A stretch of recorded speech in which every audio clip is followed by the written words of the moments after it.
Good afternoon, everyone.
Hello.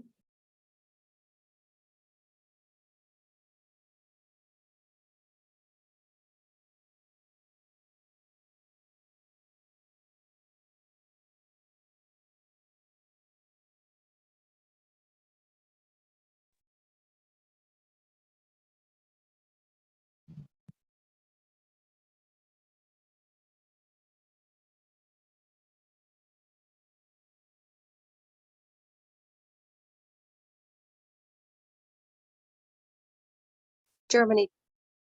Did you get that link? I did. I had a chance to look at it. Yeah. I just want to make sure all y'all got it. Yeah. Thank you. It was just a quick email, but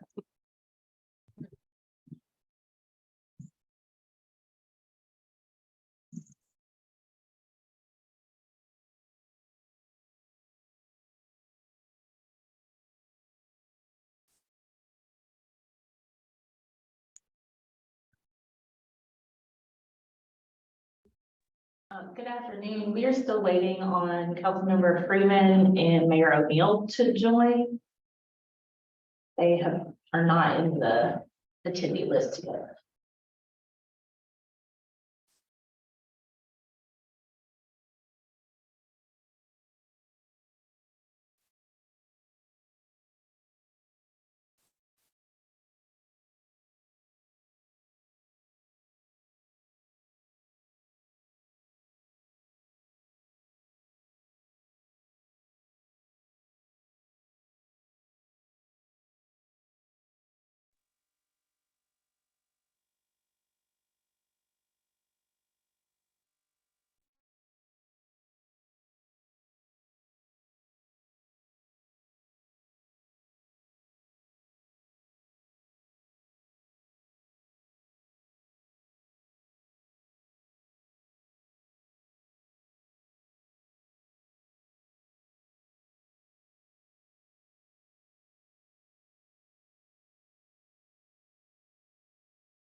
Councilmember Hyman,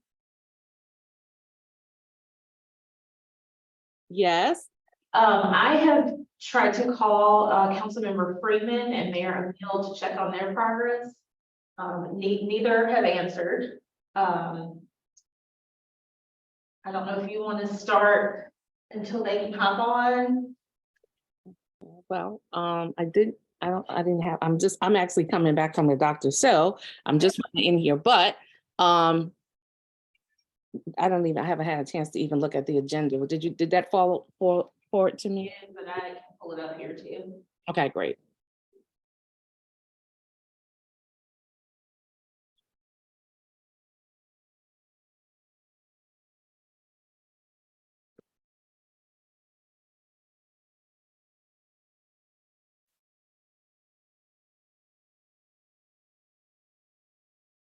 Okay.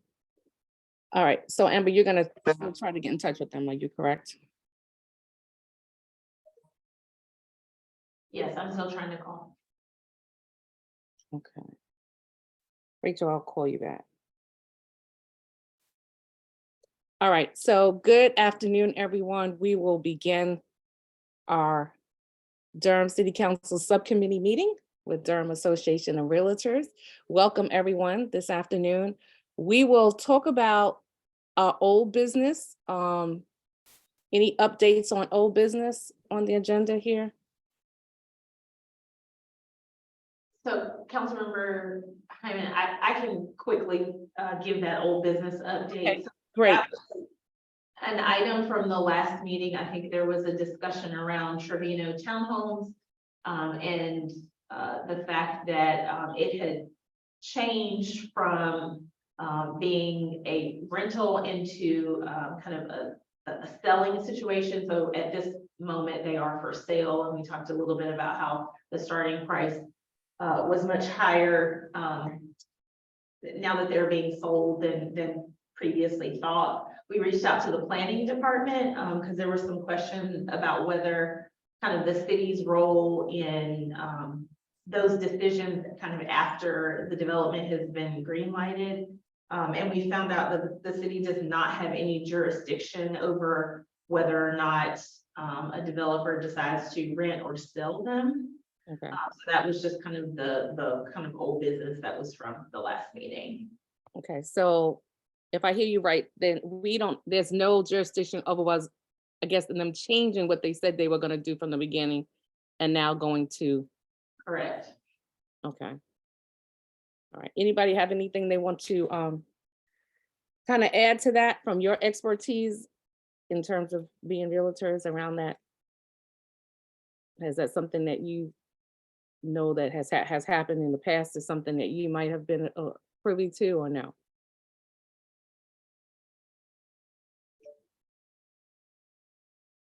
Anybody? No. Okay. All right, we'll move on to, so again, the welcome, we just did that. And our purpose is supposed to we had a deep dive that the mayor had asked us to do to kind of have us meet with you to kind of update on trying to kind of move some of the things along to try to help with moving some of our projects and things along. So I'm gonna move down to, hopefully Freeman will come in, but I'll move down to the update on city down payment assistance program, the underwriter revisions and timeline for our rollout with Mr. Reginald Johnson. If you could unmute. Welcome, Mr. Johnson. Greetings. Thank you, Councilmember Hyman. Jose Hyman, great to see you and see all of the members of the group. My task before you this morning is this afternoon, I should say, is to share with you an update on the relaunch of the down payment assistance program. We talked about that I think it was 2 meetings ago, possibly 3, where I was giving an update on where we were with the program. And so we have been working diligently, the team here has been working diligently on the program, and we wanted to take this opportunity to share an update with you. I would say, well, we have some schedules in there. I think I'll be able to answer most of the questions, at least at a high level, because we still have a little work to do, but we're close to the end and ready for the relaunch. So again, Reginald Johnson, Director of the Department of Community Development. And if you go to the next slide, I greatly appreciate it. So just to talk about the relaunch of the DPA program and the program guidelines, the City of Durham's down payment assistance program, again, is still consistent in helping first-time home buyers who are low to moderate income individuals to purchase a home. This is for persons who are at or below 80% of the area median income in terms of household based upon size and household income. Just to give a reference point, 80% AMI right now is $76,400 in terms of household income. Do expect the new numbers to come out. This is May, possibly in the next 6 weeks or so. Probably it's going to be higher, but that's where we are as of today. The home selected must be located within the City of Durham and used as the borrower's primary residence. The down payment assistance will be up to $80,000, will be provided as an interest-free forgivable loan with a 15-year term to qualified borrowers in the DPA program. I'm going to talk about the 80,000 in a little bit more, but that's a definite increase from what we have done historically.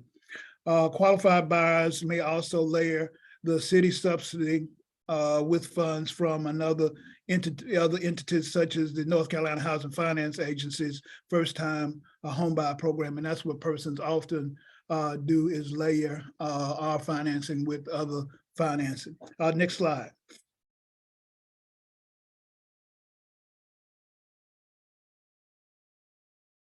So just to refresh, the previous city subsidy amount was $20,000. That's what we've done the last time we did the program, and have done fairly consistently, prior to that point. It's been 8 years since we last provided the DPA, city DPA program. The city subsidy, quite frankly, as many know, and we found out that is no longer applicable to the Durham housing market. This subsidy could be layered, as I mentioned before, with North Carolina Housing Finance Agency's first-time homebuyer program, and was an interest-free 15-year forgivable loan. The proposed city subsidy that we're talking about now will be up to $80,000. Again, the subsidy can be layered, which is important, with the North Carolina Housing Finance Agency first-time homebuyer program. It still is an interest-free 15-year forgivable loan. Based upon the DPA program's funding that we've projected to be allocated, the total of approximately 70 loans will be made available to qualified homebuyers. That's about $5.5 million. Next slide.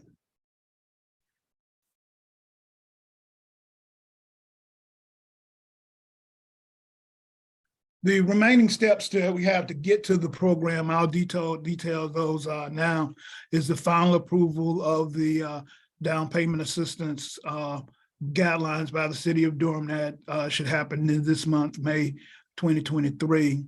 The City of Durham Community Development staff will administer the DPA program. We'll be doing that during this month as we proceed. We'll be scheduling a lenders workshop to distribute the approved guidelines and lender participation agreements. That'll happen in June of this year. And then we execute lender agreements in the creation of the initial approved lender list for the DPA program will happen in June. And then the marketing will begin, and notification to interested home buyers, including the previous applicants, concerning the new application intake process, which will include applying directly to participating lenders for the Second City mortgage loan. I talked about that last time. That was not the way our program was designed. It's something that we had to go back and change. And so the applicants will apply to the first lenders first. And once the first lenders review the application, then the application will be forwarded to the city for us to review, and then go back to the primary lender who will be be able to close the loan. Next slide.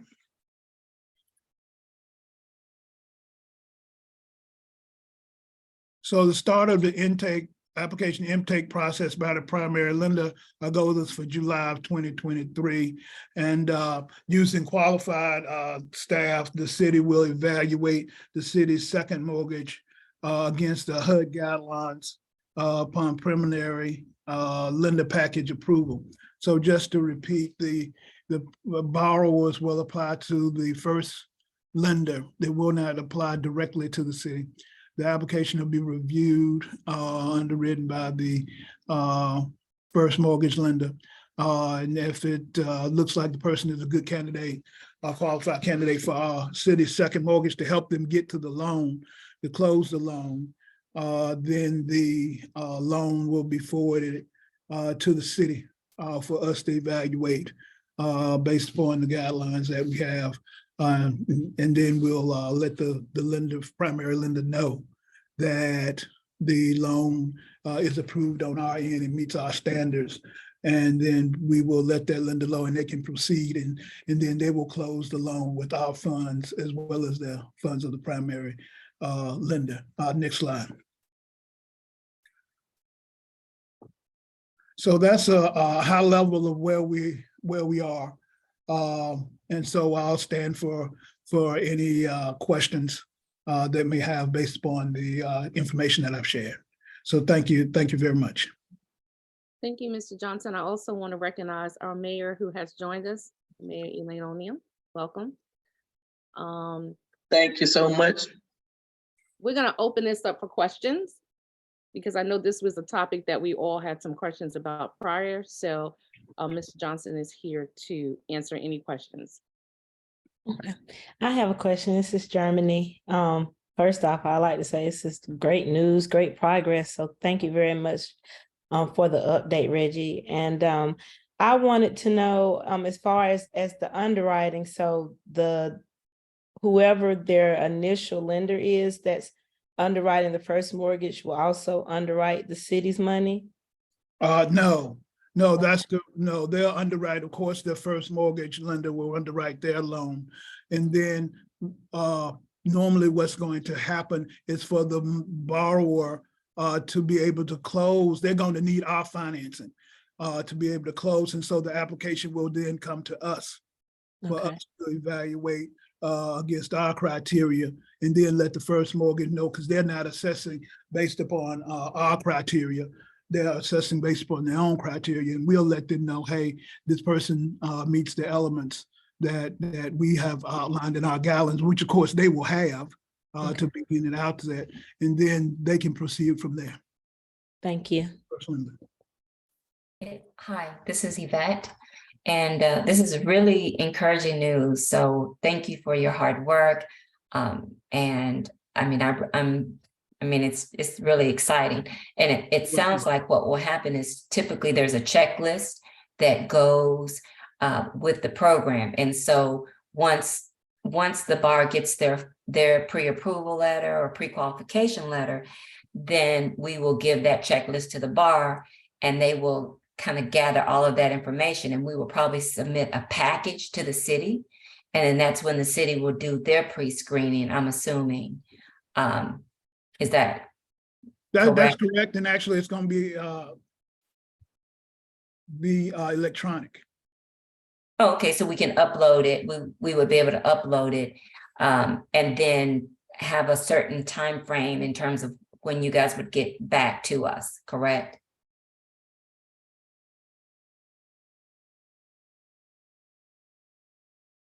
Yes. Okay, thank you. Okay, I have another question. Is there a max purchase price? Is there going to be a max purchase price? And is there going to be a max combined loan to value? Like on some programs, you can't exceed more than 105. So if you're getting 80 from the city, hypothetically, and you're getting, say, 50,000 from CPLP, that's like 130,000. if they're combining it with Federal Home Loan Bank, then that would be like 142. So will your guidelines detail if there's a max combined loan to value that they cannot exceed in order to get the program to not be over subsidized? Let me, before I answer that question, because I'm not going to have a full answer, the manager has raised her hand and I'll defer to the manager. Okay. Good afternoon to everyone, and thank you for allowing us time on this agenda to come back to bring this refreshed down payment assistance program. We made a commitment to go back and actually ensure that from standpoint of the city, that we were doing the analysis and determining within the city of Durham's market that when we relaunch this program, there would be potential homeowners that would be able to qualify. So our current program is funded with, it is funded with basically local dollars. And those dollars, as long as it is for a public purpose, and affordable housing certainly is a public purpose. Our main program requirement is that the borrowers their income doesn't exceed 80% of the area median income. So because we are pointing our program on that particular qualification, there is no limit on the price of the house. And I know that North Carolina Housing Finance Agency has some limits on, I think it's 295,000 or something in that range. Correct. That is a limit on the house price. We are not limiting the house price because there are a lot of different factors that come into play as to how someone would be able to stack funding sources and qualify for a home in Durham. We want to make sure that someone who is 80% or below the area median income can actually purchase a home. And at this supplement level, it is still going to be, it's still not going to be very easy to find a house in this market, but they can be found at the level that we're proposing. So to specifically answer your question, there's not a house price limit. Okay. But there's an income limit that's going to also limit the house price for the buyer. Right. And so typically, if you're doing that layered financing, you would take the most conservative of the two. If you're trying to bundle or layer multiple programs together, you have to make sure that you're following each person's guidelines. So that does make sense. Yes. Thank you. You're welcome. Thank you. Are there any more questions?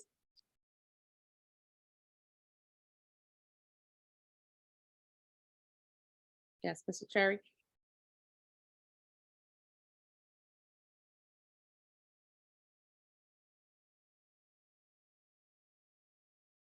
Mr. Cherry, are you trying to speak? Because you're on mute. If you want. We can't hear you.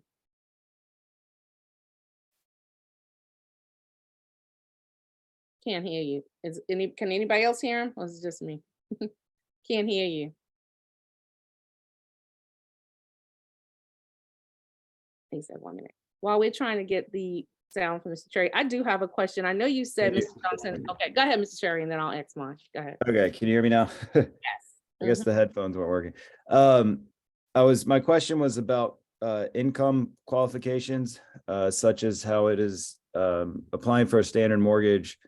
Typically like 3 years of holding the same job is usually what lenders like to see. How will this vary in those type of items?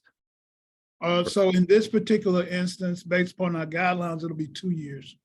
2 years, okay. Thank you. Oh, you're welcome. Mr. Johnson, I do have a question. You talked about the fact that you're going to be doing the marketing, right? And I think you said marketing is going to start in June for the program. Yes, ma'am. Right. So what's the plan for the marketing? So just so we make sure that I know there was some barriers before that people have bought it, that a lot of people didn't know about the program. So I'm kind of concerned. I just want to make sure that, give us an overview of the marketing strategy, because I do want people to know about the program, which was a barrier before. Okay, so one of the first thing is that we'll be reaching out to the lenders first, because remember, the entry portal is through the lenders, not the city. And so what we'll do is make sure that the lenders have the information that they can make available to persons. Then we'll also use our network, Community Developments Network, as in our website, as well as the city's website, which is a different, more broader tool that we use. And then we'll be forwarding the information and sharing the information with community groups, PACs, et cetera, so that they know that the program is available. And probably most importantly, we'll be reaching out individually to the persons who applied before the program to let them know what's the status of the program. Do you know how many people applied before that were on the list that didn't get to benefit from this? Well, 70 people pursued the process and completed their applications. So that's number one. Now we had 1,000 people who submitted their name but did not complete the process. Okay. So those 70 people are the people that you're going to try to reach back out to tell them all about. First, we'll be reaching out to the 71st because they had Yes. started and complete the process. Okay, great. Thank you. Oh, you're welcome. I think we have another question. Sheila? Hi. Yeah, this is Cindy Burns. Oh. And I'm just going to jump in real quick because I do have to scoot in a minute, but just two things I wanted to ask about, and this is just thinking forward in reference to if someone goes through the program, gets approved, finds a home, and secures that home. With that $2 million we have for the ADU grant program, is that an option where they could come back through that ADU grant program and build an ADU in their backyard to receive income from something of that nature, just to help them build additional wealth as they're proceeding through this ability of, can two of these go together, like something of that nature? I know the ADU, the $2 million for the ADU is kind of out there, but no formal commitment has been made to it one way or the other. But I was, again, just thinking out of the box, trying to come up with ideas of extending generational wealth as they're progressing through being able to buy a first-time home and things like that. So the first thing, thanks for that question. Yes, you are definitely way ahead. We have not, so ADUs generally are not eligible for this, what we're talking about here. You didn't Right, ask no. that, but just to clarify that, in terms of the ADUs, that has not been defined yet. And so you asked if they could be combined. We don't know the answer to that yet until we are able to define and get a handle around the ADU. Okay. And again, not necessarily combined, but if they make it through the first step, of course, which is the ultimate step of buying a home and becoming that homeowner. And then a few months later, applying for the ADU grants and again, just looking down the road, trying to just to give them as much as we can. Well, I mean, I appreciate the idea and I appreciate you raising it, but I would also add that, remember, we do have debt limits and all those sorts of things, debt to income ratios. And then, that the question is whether that qualifies as an investment property. And remember that the loans that, when we're talking about this program, this is not investment program. This is for somebody to live in, is what our focus is. I just actually spent all last week in DC meeting with our legislative group and senators, and we actually had a great meeting with Commissioner Gordon, who's the FHA commissioner, or I believe assistant to commissioner. And one of the things that she presented to us was that FHA is going to start to allow ADU income to be counted towards qualification, up to, I think, 30%. And that's something Yvette in Germany can actually talk about a little bit later in more detail. It was just something that was just came up. I thought that was a wonderful idea, because if you've got somebody, again, moving up in this generational wealth program, that if there's a house that they're looking at and there is an ADU, then that income, going forward can be a positive. I can add that typically with down payment assistance programs, they don't allow income producing properties to be factored in, like with North Carolina Housing. And there are stipulations within their lender agreements and with their participation agreements that specify that if that property turns into investment at any point in time during that recapture period, then that triggers the due on sale clause. So I know that there would be a lot of work that would have to go around that in order to allow that to happen, even if it was layered with some other, even if Durham decided to do it, you still may have an issue with some of the other programs. Okay. All right. Thank you for that update. And again, these are just ideas of getting people going and supporting them as much as possible. But thank you for that. I just want to chime in, because I think that the ADU is probably going to be more beneficial for those that are long-term homeowners that fall within the AMI. And so I do want to ask, because I know we're in budget season right now, is the money that's been set aside for ADU, are there plans to reallocate that money?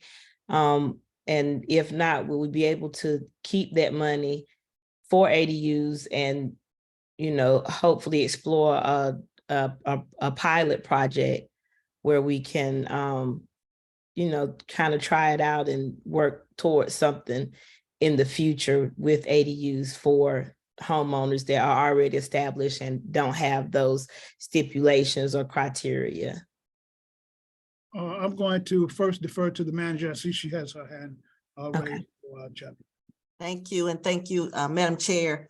I would say that first, being in the season of budget as it relates to Forever Home Durham, because it is a multi-year program, it doesn't really have a direct impact on our annual operating budget. Our Forever Home Durham program, where this pilot funding has been set aside, a small portion, because it is pilot funding of the 160, I rounded up to $160 million Forever Home Durham program, is in consideration of the delivery of the whole program as it was anticipated in the very beginning. We've tried to make it really clear that we want this Forever Home Durham program to benefit our residents throughout the 5-year period. So some of our larger investments have gone a little faster and first, but we are consistently looking at making sure that all of the different components of the program are being worked on, whether that is in the planning phase or the implementation phase or even the closeout phase.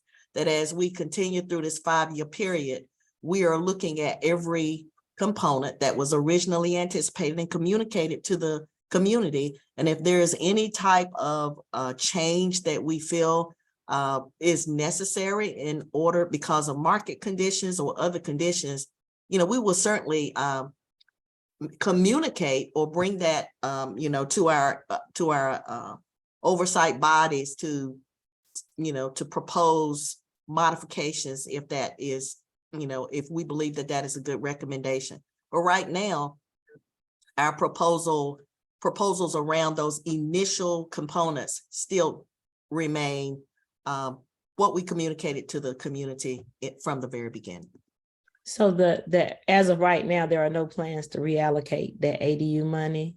As of right now, there's no plan to reallocate any funding that was originally set aside in the Forever Home Durham program. Okay, and I have one other question in regards to that, because I know in the Forever Home, it talks about 400 opportunities for home ownership. And I think, what year are we in this Forever Home Okay. right now? We because of COVID, we started the program with the approval November of 2019 of the affordable housing bonds. So our program would have initially started in the planning phase in 2020. 2020, everyone knows is the COVID year. So we are anticipating materially completing Forever Home Durham by our fiscal year of 2026. So it is a 5-year program. We want to give, consideration to things that could not happen during the COVID pandemic, at least the early part of it. But we're making great progress, and we anticipate, materially completing most of our initiatives. The initiative we're talking about right now, there was Reginald mentioned approximately $5.5 million available for first, down payment assistance, which is one way to get home ownership. We're going to get a lot less than was initially anticipated in 2019 from down payment assistance, because the grants, the forgivable loans, have to be much higher. So when we are delivering to our community on initiatives, it has to be realistic. So whenever it is, we have some other ways that we can make home ownership just not in the down payment assistance program, but it is very clear that we will be delivering a smaller number of down payment assistance households, because the money hasn't changed, but the grant is increasing. Okay. Do you know what some of the other programs are going to be that will help to meet the goal of the 400 of home ownership? Yes, ma'am.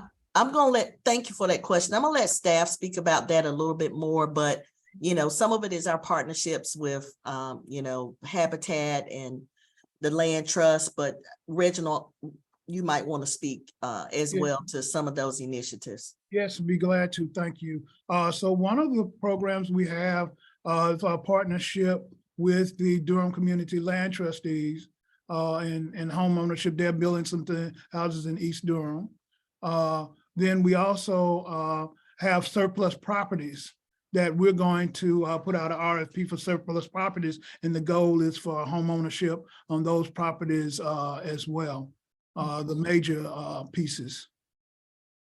All right, and then my last question, in regards to the down payment assistance, will there be a certain credit score that participants must have in order to participate? No, according to the guidelines that I've seen, there's not a particular credit score. Okay, thank you. Oh, but keep in mind, remember, as I shared previously, debt to income ratios are relevant. Okay, and have those been changed since the initial guidelines were released? My understanding from our review is they have not. Okay, and then I know we had some questions previously about would child support, would there be an increase in the amount that's counted for child support since it's non-taxable income? So I need to speak to that, because I want to make it really clear that any resident that cannot qualify for a first mortgage is not going to be able to qualify for the down payment assistance. The first mortgage is key. So whatever the first mortgager requires in order to qualify for a loan, the city's down payment assistance is going to supplement that. Okay.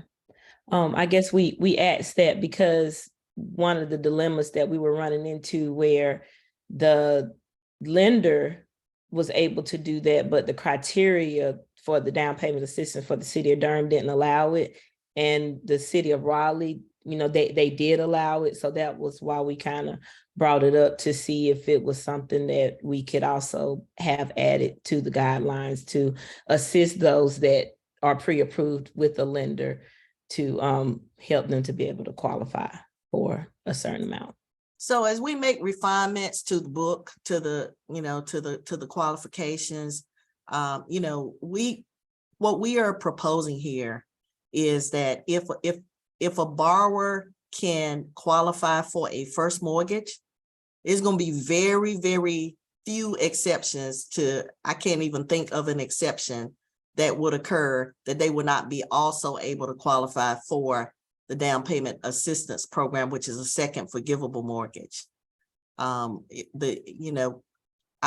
you have an example, I take a look at it, but we are fully expecting that a borrower that meets the underwriting requirements for a first mortgage, if they meet income requirements and major, program requirements, they're going to be able to access this funding to facilitate them getting into a home. We just want to make sure the focus is not on the city's down payment assistance. Initially, it is on getting a resident qualified for a first mortgage, knowing they have access, if they meet the qualifications, to the city's funding and finding them a house to buy.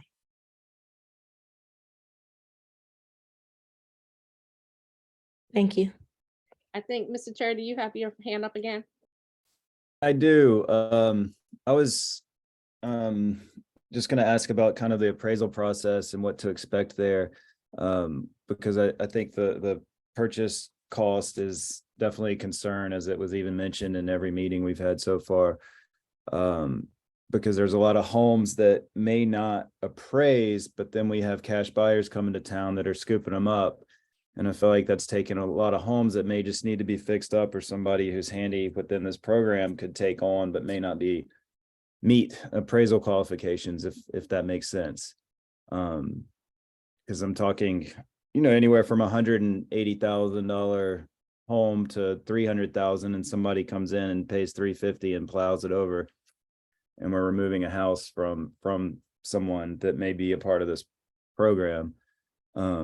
So yeah, how's the appraisal process? Is it just going to be pretty standard as it needs to appraise, that kind of thing? Or is there actually money possibly allocated for improvements to the home, such as like an equity line attached? I would say the direct answer to your question is standard process. The banks will, of course, administer that, but it's standard process. It's not any special deviations or that kind of thing from. Yes, and I will emphasize again, this is a mortgage. It is essential that residents who fall into the category of 80% or below the area median income, which is the basis of the population we serve, they're gonna need some type of a mortgage that is beyond the down payment assistance programs that any participating agency has. So they're gonna have to fit very, they're gonna be options within the pool of first, the folks who are making the first mortgage. And that's where we're looking to our partners here to, help us get potential homeowners, connected with the financial institution, that best sort of aligns with their own needs, because they're not all the same. But many of the requirements for a first mortgage are very, pretty much standard. And that is what we are going to align with. We want to see some people with some keys going into front doors, and we're gonna be certain that starts to happen. If I could chime in real quick, typically a lot of the programs where you have down payment assistance do not allow for any type of updating on the buyer's behalf, because what you have to remember is that generally you're going to be over 100% loan to value anyway. So a lot of these programs will require that the house pretty much be in move-in condition. In addition, a lot of the programs also require you get a city inspection, which basically means there's certain minimum requirements that the house has to have. So these programs would typically not work for someone that is looking to do a fixer-upper. They are going to work for homes where you can pretty much move in. You know, the roof has to be in good shape, because we're not looking for the buyer to come into the house and immediately have to replace the hot water heater, or replace the roof, or replace the HVAC. So typically you will always have either an HQS inspection or something like that that will help us to ascertain that the house is in good condition, and also because of where the loan to value is. So, I mean, I would just throw that out there. Thank you. I think these are all such great questions, and I am excited about us having this update. I know Ms. McNeil had brought this up at one of our city council meetings, and then we followed up. So this is great. I would like to ask Mr. Johnson to just keep us, myself, and I know Councilmember Freeman and Mayor O'Neill, just the update in terms of like when you go back out to reach out to those 70 people that had went through the program, how many of those are going to be able to take really, follow through with this? I'd like that update. So we Okay. can, like the manager says, we want to get some keys in some of our residents' hands. And then if, for everybody else in the meeting, if you're coming up with barriers, as you had said before, please let us know as soon as possible so we can also try to handle those barriers to get this program moving. Okay, thank you. I think on our agenda is homeowners program for housing choice voucher presentation. Is that person here to do that presentation, Amber? Yes, DHA is on. Okay, all righty, welcome. Mr. Scott, how are Thank you? you. Good to see you. I'm doing well. So I'm going to share screen, and I will preference all of what I have to say by saying I am not the ACVP expert, and she's not available today, so I'm here covering.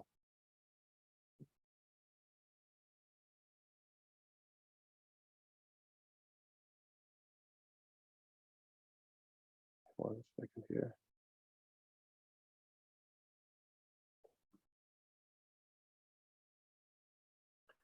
All right, can you all see the screen? Yes, now we can. Okay, excellent. So the Housing Choice Voucher Homeownership Program, this sort of sums it up in this one slide. Just to recap or reorient everyone on the voucher program, the voucher program is a program in which we provide a subsidy to our participant, and whereby we pay 70% of their income, 70% of their rent, and they pay 30% of their rent. Very similar to how the public housing program works, except the difference is this is applied to a private sector landlord. With respect to the voucher homeownership program, it works the exact same way. The qualifications are the same in terms of the voucher holder, except instead of that money going towards rent, the subsidy we provide will go towards the mortgage on a particular home. So the family is responsible for finding that home, just like they are for finding their housing with the voucher program. We have some pretty strict regulations in terms of housing authorities being directly involved in selecting or finding homes for residents, whether they are in the voucher program, or in the case the regular rent-based voucher program, or in the case of the homeownership program. So in terms of eligibility, you must reside in the city of Durham for at least 1 year. The family must submit an application with ACVP program. They cannot currently have ownership in a residence at all at this point, when they apply for this. They have to be full-time employed, which is at least 30 hours per week. And they must have been continuously employed for at least a year. Ineligibility issues are if you are not in compliance with the voucher program itself. And also there are some notifications that we get from HUD for people who may have been barred or suspended, or some other run-ins they've had with the program, either the current program that they're in or previous programs in other housing authorities. And a family is also not eligible if they have an adult member at the time who, at default, who's previously received a homeownership assistance program. So some member of the family has been in this program before and they've defaulted in some way, then they would not be eligible. You must be a first-time home buyer in this program. And there are some specific rules around what's considered that. Largely, it means that you cannot have been a homeowner within the last 3 years. So it's not really truly a first-time home buyer, but just in the last 3 years. And it also includes families that have disabilities. So if you have a disability, you can use that disability as part of a reasonable accommodation. A reasonable accommodation is, kind of like the name says, there's an accommodation that they ask the housing authority to provide to them that is reasonable. And typically reasonable is something that is affordable to the housing authority. So an example of that in the typical sense is someone who may need grab bars or may need a ramp to enter their home. So that disability and a reasonable accommodation can be a qualifying factor to be a part of the homeownership program as well. The minimum income standards are basically minimum wage. It's more defined here as minimum wage times 2,000 hours, which is actually a little bit less than a full-time minimum wage person. And what that equates to in dollars and cents is at least $14,500. Now, we all know that that's not going to buy you much in Durham, but this is the national rules of the program. You might be lucky to get a doghouse for that amount of money in Durham these days. For disabled families, your SSI can be included in that, and the numbers here identify what that is. So it's basically $8,820 over the course of the year. Now we get a little bit into the steps. So first step is we determine eligibility based on a lot of what we just covered, based on income and other issues that we determine what the subsidy is going to be. That is what your 70% component would be. We issue that voucher. That participant would then seek bank approval and then proceed in finding an eligible home that fits that. And as I mentioned before, the eligibilities for this are the exact same as the normal voucher program. So it's still the 70% for our subsidy, 30% for them. Eligible units, so it can be a new construction or an existing home that can qualify. And that there's the purchase of the home where the family does not own a fee title or real estate interest. So again, as I mentioned before, you cannot have ownership in a home in order to be eligible for any particular unit that you're looking to buy.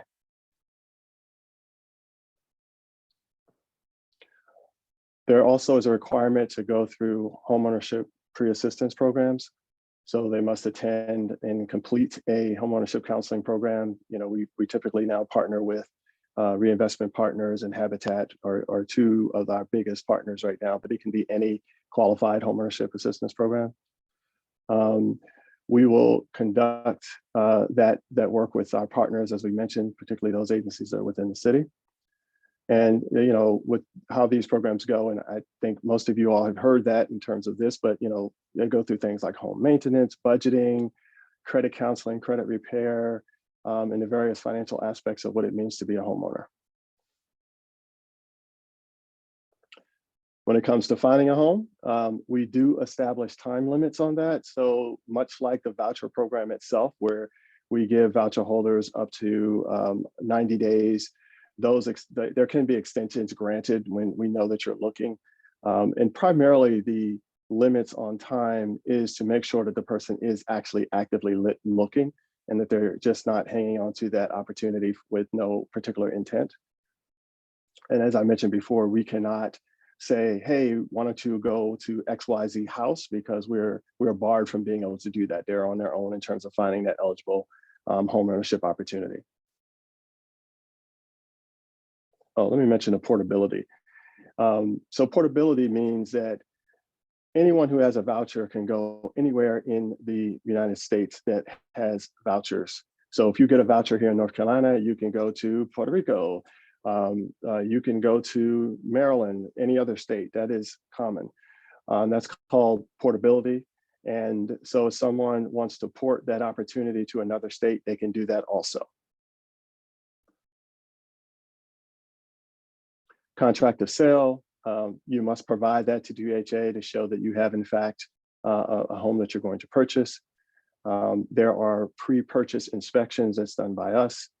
And then there will be a second one actually that'll happen, with the lender and all of that, but DHA also has to do one to ensure that it meets what's called housing quality standards or HQS inspection standards.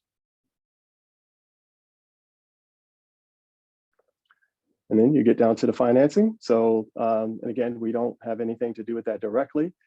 You work with your lender around the program, the eligibility around that. And that's once that's worked out with the lender and the participant, then DHA can move forward with providing the necessary connection to that lender so that we can begin the process. So the family share, again, it talks about the responsibility homeowner expenses are not covered by that HAP payment. So those additional expenses are going to be the responsibility of the participant. Our subsidy only goes towards paying the mortgage. So anything above that, taxes, insurance, all those things are borne by that particular participant. Again, talk a little bit more about time limits with respect to once you become a homeowner and you're in the program. There are maximum terms in terms of how long we provide that subsidy.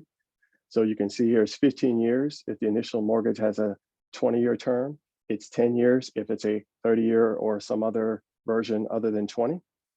And this applies from the initial purchase date going forward. So here's a summary of where we are today with our homeownership program. So in the last 7 years, I can say we've had 23 families that have participated in the program. Of the 23, 21 are still actively involved in the program. 2 had sold their property but still yet remain on the voucher program. I don't have more details on that to tell you, but we can look into that. Our average mortgage payment assistance of those 21 families is $535 a month, meaning that equates to 70% of what their payment is. And compare that to our regular voucher holder who is just renting, we're paying over $800 a month. The lenders that have participated in this program included 6 families with Habitat, 3 with BB&T, 3 with Pinnacle Financial's partner, I believe. And I believe that one and the next one, Select Portfolio Services, are probably mortgage lenders, but I don't have the background information on them. And then Truist, we have 2 buyers, 2 with PNC. And Truist are probably our 2 most recent ones that we've had lots of challenges with, and Germany can certainly speak to that. And I believe that's all I have for you guys. So I will open it up to you for questions, and I'll try my best to answer. I'm going to take the screen share off. Okay, All right. Okay, thank you, Mrs. Stott. Questions? I have a few. My first question, I've been working with the Housing Authority for the last 22 years, since 2001. And previously with the homeownership program, Durham Housing Authority, they required that the participants take a class with the Housing Authority in addition to the 8 hours of homebuyer education. And it was a class that basically told the voucher holders how the voucher was transitioned from rent to helping to pay the mortgage and what was included. And I wanted to know, is there a possibility that this class could be brought back? Because I think it's a critical piece that's missing in the current homeownership program. The short answer is yes, I think so, or maybe that we add this to the partners that we have as opposed to having a specific class with us. And the reason being is that we don't want to, we have stopped doing our homeownership counseling program because we didn't have the ability to maintain it given the requirements from HUD. So we've just been partnering with Habitat and Reinvestment Partners. So maybe a better solution would be to connect with them to add this as a component to the training that's already occurring. So I think we can certainly look into that. I don't think that that's going to be a big lift. Okay, and I have the like paperwork from when they offered the class before, if that would help in getting that part added to the homebuyer education. My other question, I know you said that the minimum was 14,500. When I recently took my client through the program, they said the minimum was 18,000. Can you clarify that? Those are probably just outdated numbers Okay. that I have. So I apologize. I'm sure I was thinking about that when I looked at it. I said, that's probably higher. Okay. But that's just outdated numbers. Thank you. And then in the steps, it talked about people coming and getting the issuance of the voucher. And I know currently they have to have a pre-approval and the 8 hours of home buyer education before they will even talk with them about home ownership. I guess a clarification of those steps. I would like to have it, and I would like to know if there is, I guess, something that could be given for lenders and realtors that are trying to help the participants, because I think one of the biggest issues, one of the biggest challenges that I faced with my client that I closed in December was that she didn't know the process. And I knew the process because I had been doing it for years, but for a realtor that would be coming in and trying to help someone that hasn't done the program before, it wasn't very clear about the steps of the process. And I would like to request that some type of document be made available that clearly lays out the steps, because it felt like we were just kind of in the blind, like, okay, here's the next step. And then once we get that step done, then we find out about the next step, instead of having that clarification so that we can be prepared for each step along the way. It would be nice to have like a little concise cheat sheet that could go Yep. along. Yeah, I would agree. And then my last request, and is only because I've been utilizing the program. We had the issue with Truist about the payments, and I'm just asking if for future, if there's a way that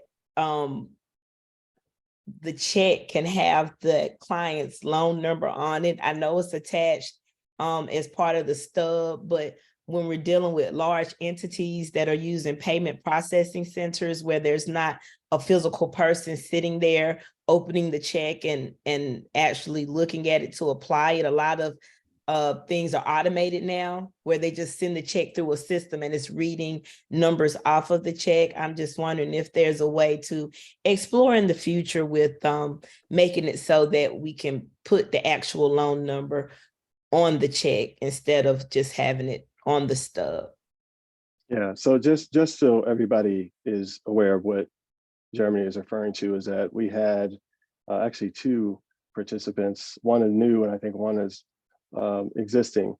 And there was a problem with getting for them to accept a payment. And this was really, as we understand, is more of an issue of the merger between BB&T and SunTrust, because we've never had that issue before. So finally, I think, in fact, I can't even say finally, because I'm not sure if it happened yet. And it was a huge back and forth mess. What is it, 5 months, Germany? Yeah, 5 months we've been trying to get this resolved. And I'll spare you all the gory details, but just the part that I'm aware of, we have been sending a check to this participant. The bank would get the check and then send it back to us, saying that either it didn't have a number, or it didn't have this, it didn't have that. But we were being told what to do. And then we do it and send it, and then they would end up being some other issue. Meanwhile, because all of these institutions are automated, the participant is getting notices that they are not paying their rent. Not paying their mortgage. And literally was on the verge of going into a foreclosure process because of this back and forth, even though we had been sending the checks and doing everything we were asked to do by that institution. And this has never been an issue before. And as you see, we've had people going back to 2000, back to 2000 that are on the program. We've never had this issue arise before, or if we did, it was easily resolved. So we finally, and I'm not, well, just to close the loop on this. So finally, we've been able to work with SunTrust to get set up a direct deposit, because that's how we do about 99% of all of our payments to landlords, and same thing for this particular program. But it was some reason they couldn't do that initially. So Germany, yes, if they allow us to do that, we'll be happy to do whatever the lender is requiring to make sure that this can be a smooth process for the participant. But it was very frustrating. And I know you were on, I was on a couple of calls that you were on or present for, and you would just hear the bank make commitments to do something, and we're going to do this and we'll take it out. And then I find out a week later that the check got rejected again. And it was very frustrating in dealing with Truist Bank. Well, I was on some of those calls, and this is Yvette. And the first set of checks came over without the loan numbers, or the loan numbers were wrong, were incorrect. So, you know, there's some shared responsibility on both parties, on both sides, for for us just not getting together and making sure that we're, you know, providing the best experience for the clients. But I think we have resolved that now, so we should be back on track. Do we have a contact person in the different banks that we deal with that we could just go directly when there is a problem? I mean, typically you have the actual lender that, you know, the client is dealing with that we're able to go through. But I think that it was several different people within the housing authority that needed to be involved in order to make this happen. It wasn't just one person. And I think that that was kind of where we started having the breakdown, was that we had to get everyone involved that needed to be involved in order for these changes to be made, because they have somebody that's over the home ownership program, but there's a separate person that actually cuts the check. And there's a separate person that deals with how the checks are implemented and what information is allowed to be on a check, because the person that is actually cutting the check is just putting information into a system. So I think it was just several different people that needed to get involved in order for us to be able to make these changes happen. So they have been working diligently at, you know, getting these items resolved. I guess part of the issue is that some of the processes are antiquated, and we're living in a more automated world now than we were 20 years ago. So some of the processes that worked so well in the past may not work as well as we move forward in the future, as, you know, mergers are happening and processes are being automated due to the amount of clients that everyone's trying to service. So, Mrs. Scott, going through that, have you had any ways in terms of helping to eliminate or alleviate that maybe happening in the past, or was just kind of Truist Bank and you didn't have that with any other bank? Just again, I'm very solution focused, so that this doesn't happen with another bank, you know, or there's a contact person, like you were saying, it's 3 different people. If you could just speak to that. Well, my involvement in it was very minimal. I just happened to be in a meeting with my COO, is also the voucher program director, when we got a call. We were at the bank. But my understanding is that we haven't had this as a major issue or an issue in any of our other lending partners.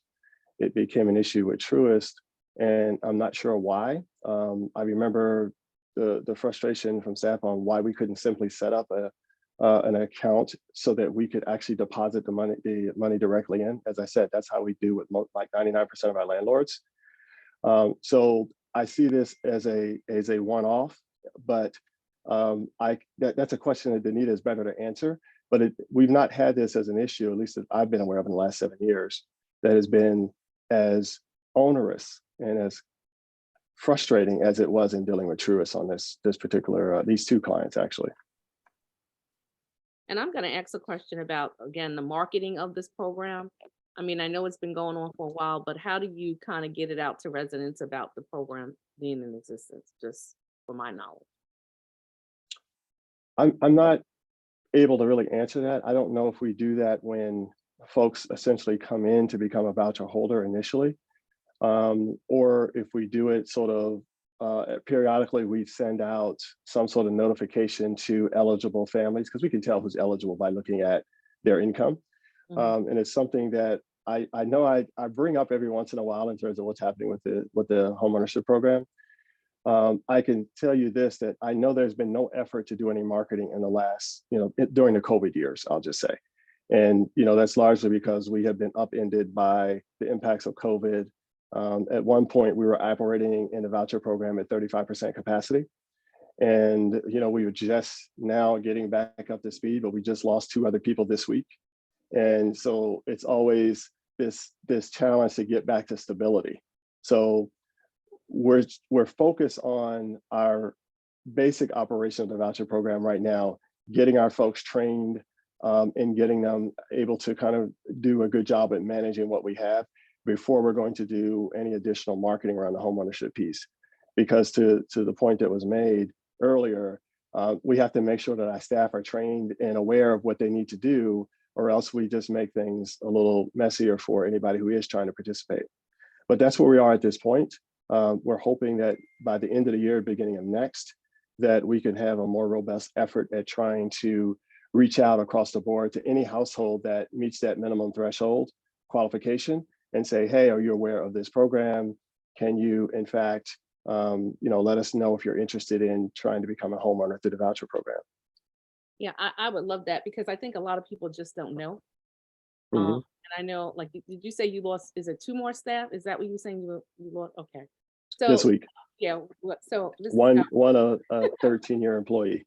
so yeah, so not only am I city council, but I'm also on the DSS board, and I have been the poster child for linking them to our NCCU students. And so if you would like me to get that out to our students to get you some people that would be helpful, let me know. Well, I also wanted to comment that a lot of the participants are coming through the FSS program, the family self-sufficiency, because it takes more than just being a voucher holder for them to get to the level of home ownership, and that family self-sufficiency really has an element that prepares them to even be able to transition into home ownership. In previous years, there was an escrow program attached to FSS where they would take a portion of the rent payment and put it into an escrow account. And basically it was like a savings plan for participants. And that has been instrumental in helping participants to be able to purchase, because even though they've got the voucher program and they may be using other programs to supplement them, there's still a requirement of their own money that they have to be able to put into the deal. So most of these participants usually come through that family self-sufficiency pipeline from DHA. That's correct. In fact, they have to come through the FSS. They have to participate in the FSS program to be eligible. So it's not even a choice. It's just a part of how it works. And that would make them eligible. And as I mentioned, they have to go through a homeownership training program. They have to be participant in FSS. So it gives them the opportunity to learn all that. But to the council member's question, it was around just letting folks know that they have that opportunity is what we're going to do. When I was at another housing authority, we did this, and surprisingly, this being that we sent a letter to every household that was eligible, and surprisingly, we found that a lot of people, almost none actually, were even interested. And this was a lot larger program. It was a program of 15,000 participants. But you make the effort to reach out and let people know and encourage them to be a part of something like this. I want to be conscious of people's time, because I know we have been over an hour. So are there any last questions for Mr. Scott? If not, then we're going to move into just coming up with some next steps. I know this is like our third meeting. I know, I know the mayor's is been popping in and out because she's got some things that she's dealing with. But I know this was her idea and our idea to kind of get this together.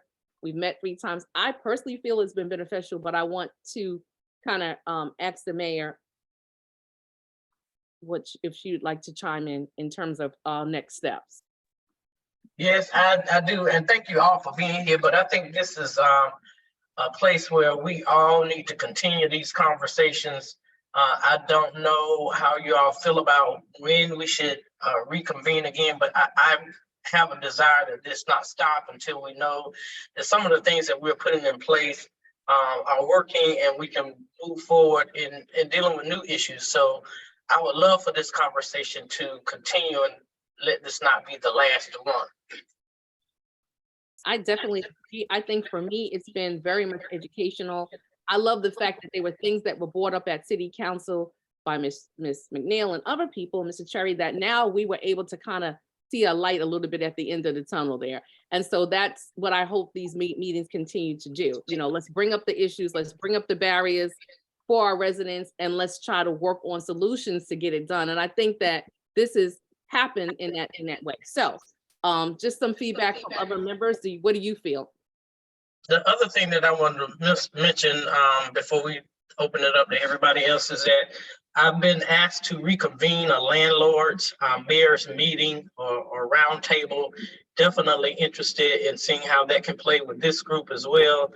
I just think that we need to figure out how we continue these conversations, and we can be more kind of formal about it if you want to, or informal, whatever works. But we have got to continue these conversations with all of us. Any feedback from the rest of our participants? Because you've heard my opinion and the mayor's opinion. I think, like I said, I've learned a lot, and I'm just happy that we've been able to move some of the things that we had some, just needed clarity on. Anybody else? I agree. I mean, I think we've made some progress through having these meetings, and I do think that we should continue on so that we can, as the mayor said, see these things actually come into fruition and actually start to work, as they were intended. Thank you, Ms. McNeil. Anybody else? Mr. Cherry, you usually chime in. What are you thinking? I agree as well. I think this meeting felt like the most progress yet. I was a little hesitant to come to it, to be completely honest, because of that lack of progress.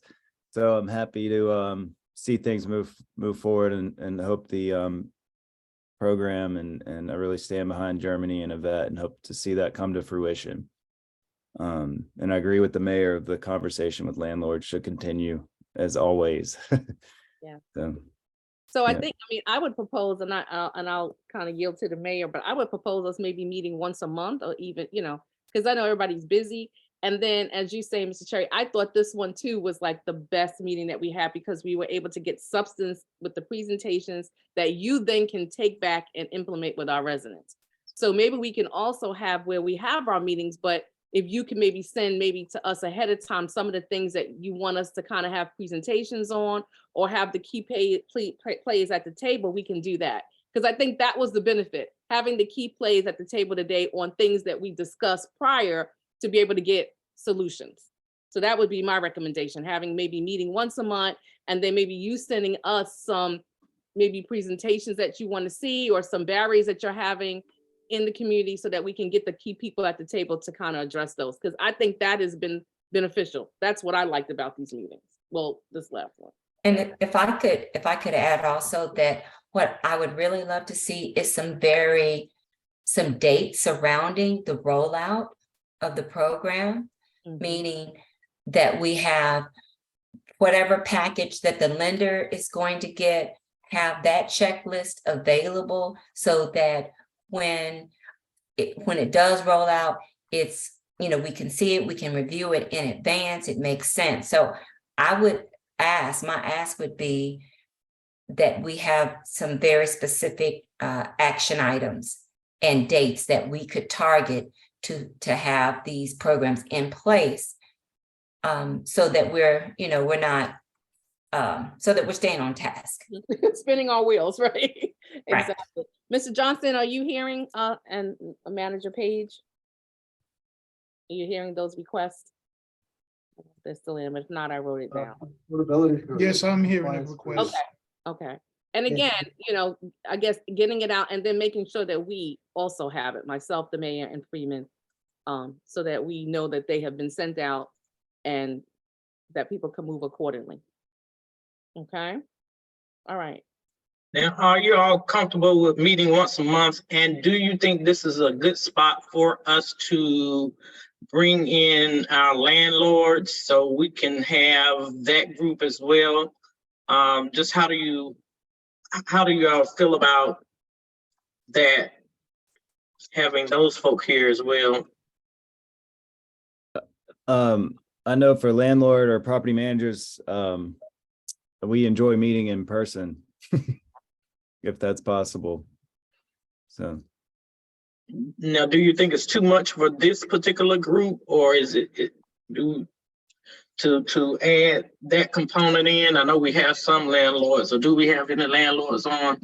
So we just, you know, our time is stretched thin, all of us. So the more meetings that we can kind of get together, I think the better it'll be for us to be able to make a meeting. I think we could invite property management committee or members or certain members to this meeting. I think that would be a great idea. Okay. I think that would be beneficial. I actually think, I know, Mayor, you invited me on May 18th, but I can't make that date, but I actually feel that might be more beneficial to the whole discussion and conversation around all this to invite them to this than me pitching something to city council. So Okay. I think that's a fantastic idea. Okay, so now you all probably know more of the landlords than we do. I'm sure we know some, but it would be helpful if we could have some names or suggestions so that we can invite them to our next meeting. Are we looking at this next time? When we gonna look at this next time? I see Ms. Sheila has her hand raised. Yes, I can handle inviting the property managers. Great, Once we set the date and time, I'll take care of that for you. yay. So this is the what, first Thursday, second Thursday, right, of the month? Yeah, second. Yeah, does that work for everybody? That works, I know that works for us, a second Thursday, because we have work session on first and third Thursdays of the month. Right. This would be good. So that will be what date? June what? That will be the June 8th. June 8th. It's the second Thursday. We may have a work session that morning if we need it, but that's it. So how's that looking for everybody? June 8th.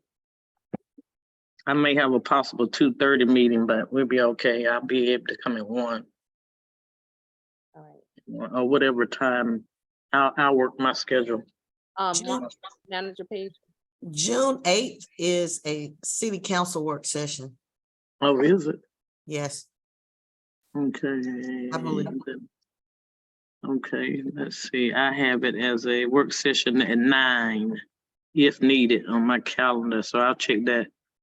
Let's see. Well, yeah, yes, ma'am. It is a budget work session if needed. Okay. But it is also because of the month, the way the month starts, Uh-huh. it is It's also a work session. regular work session. Yes, ma'am. Okay.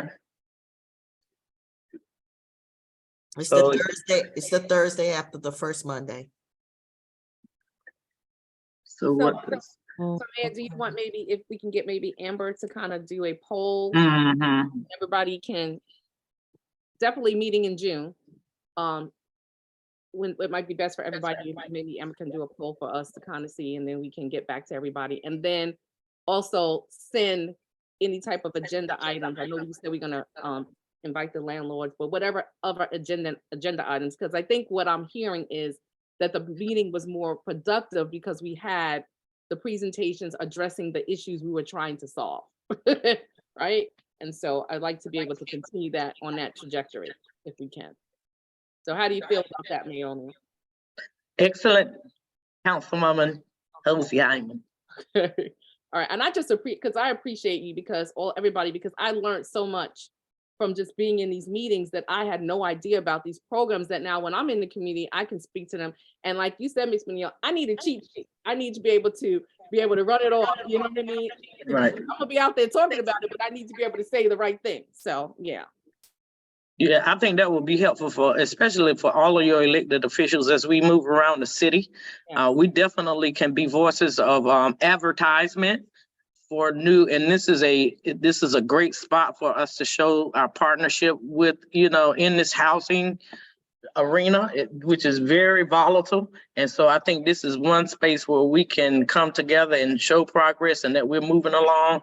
And so it would be helpful if we had a cheat sheet about these opportunities so that we can pull those out. If we had some little flyers, brochures, we could do all kinds of wonderful things as we're moving around the community to help be a mouthpiece or mouthpieces for it. And Mrs. Scott, the openings you have, 'cause I'm gonna get it out there because we got to fill these positions and I can give them to my students and other people in the community. So, all right, let me know. Will, we I actually are working with CSS numbers, NCCU just let already. you know, I'm a recruiter. I've increased their numbers, so work with me. I will. All right, Mayor O'Neill, are we ready to adjourn the meeting? Yes, ma'am. Very productive. I'm sorry I had to pop in and out, but I'm having some change over internet providers. So we're going to see how this is going to work out. But I appreciate everybody and the time that you've taken today to help our city grow in ways that are productive for our citizens, especially our most vulnerable populations. That's very important to me. Appreciate everyone and happy Mother's Day to those who are mothers. And if you Yes. happy Mother's Day. And everybody Yes. be We'll blessed. see you in June, everybody. Thank you. Bye. This is a Job well team effort. I done. love this team. This team rocks. Yeah. Bye-bye. Bye-bye.